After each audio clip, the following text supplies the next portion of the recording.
कहा बस अब सक्रिय राजनीति में और संसद में होना ज़रूरी है उनका, खाली प्रचार के लिए नहीं। प्रियंका ज़रूर सारे मुद्दों को उठाएंगी, हर बात उठाएंगी, जैसे राहुल ने भी उठाया। महिलाओं के बारे में कभी भी वो अपनी आवाज़ नहीं उठाई, प्रियंका उठाएंगी, मुझे पता है। पहले तो मैं देश की जनता को धन्यवाद देता हूँ कि उन्होंने इंडिया गठबंधन को भारी अच्छे नंबर से जिताया और कांग्रेस को अच्छे नंबर पे लाए और बीजेपी का जो 400 पार का जुमला था उनको हकीकत याद दिला दी कि जनता कितनी उनसे नाराज़ थी।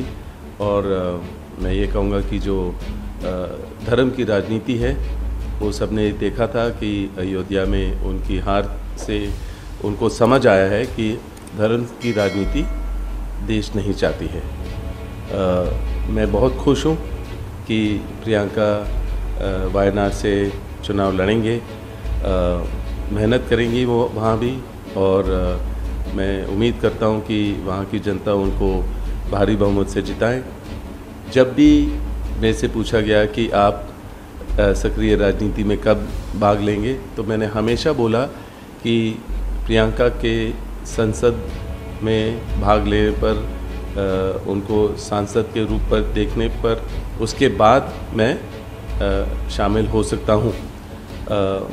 पर इस बारी जब जो डिसीजंस बन रहे थे तो उसमें मैंने ज़रूर ज़्यादा मैंने बोला इस बारी कि नहीं, मैंने बिल्कुल ना सुना नहीं। मैंने कहा बस अब सक्रिय राजनीति में और संसद में होना ज़रूरी है उनका, खाली प्रचार के लिए नहीं। और खाली जो वो इतनी मेहनत करते हैं, तो मैं चाह रहा था कि वो जो उनके महिलाओं के नारे वो लगाते हैं कि मैं लड़की हूँ, लड़ सकती हूँ, या अलग अलग जो मेहनत करते हैं वो बड़े पैमाने पर और पार्लियामेंट में होने पर वो अपने काम और अच्छी कर पाएंगी, देश की सेवा और तरीके से कर पाएंगी।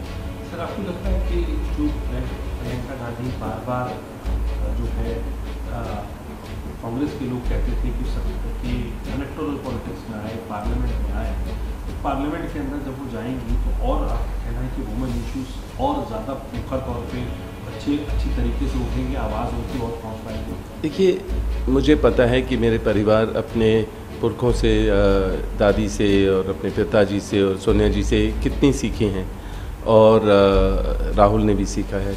और उनको पार्लियामेंट में होने पर, संसद में होने पर जो भी देश के मुद्दे हैं जो बीजेपी जिक्र नहीं करती हैं, उनकी जो हमारे किसान हैं या बेरोज़गारी हैं या महिला की सुरक्षा और जो महंगाई बढ़ी है, उसके बारे में ज़्यादा जिक्र नहीं होती है।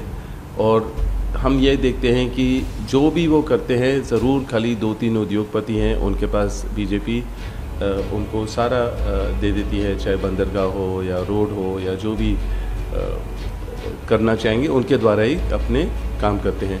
पर मैं कहूँगा कि प्रियंका ज़रूर सारे मुद्दों को उठाएंगी, हर बात उठाएंगी, जैसे राहुल ने भी उठाया। और मैं हालांकि बोलूँगा कि जैसे अगर बीजेपी के जो सांसद बने हैं, जो जब उनसे सवाल किया गया कि पहले प्रधानमंत्री कौन थे, वो उसका जवाब उल्टा दे रही हैं, उनको उसी का समझ नहीं है और वो आज संसद में हैं। मैं हैरान हूँ, और वो आगे क्या कर पाएंगी वहाँ। और जो संसद का समय बिगाड़ते थे या ज़ाया करते थे, जो स्मृति ईरानी जी हैं, वो अब वहाँ नहीं होंगी, जो हमेशा परिवार का नाम लेकर अपनी पहचान बढ़ाते थे और कभी भी उन्होंने महिलाओं के लिए कुछ भी नहीं किया। चाहे वो जो हमारे जो महिलाएं रेसलर थे, या मणिपुर जाना, या अलग अलग ऐसी चीज़ें हैं महिलाओं के बारे में, कभी भी वो अपनी आवाज़ नहीं उठाई। प्रियंका उठाएंगी, मुझे पता है। प्रियंका इस समय में उन्होंने वैसे ही, चाहे वो संसद में थे या नहीं, बहुत मेहनत की है और हर चीज़ समझी हैं वो, और उनको पता है लोगों की ज़रूरत क्या है, और वो ज़रूरत पूरी करेंगी, उनकी आवाज़ रखेंगी, बुलंद करेंगी लोगों की आवाज़।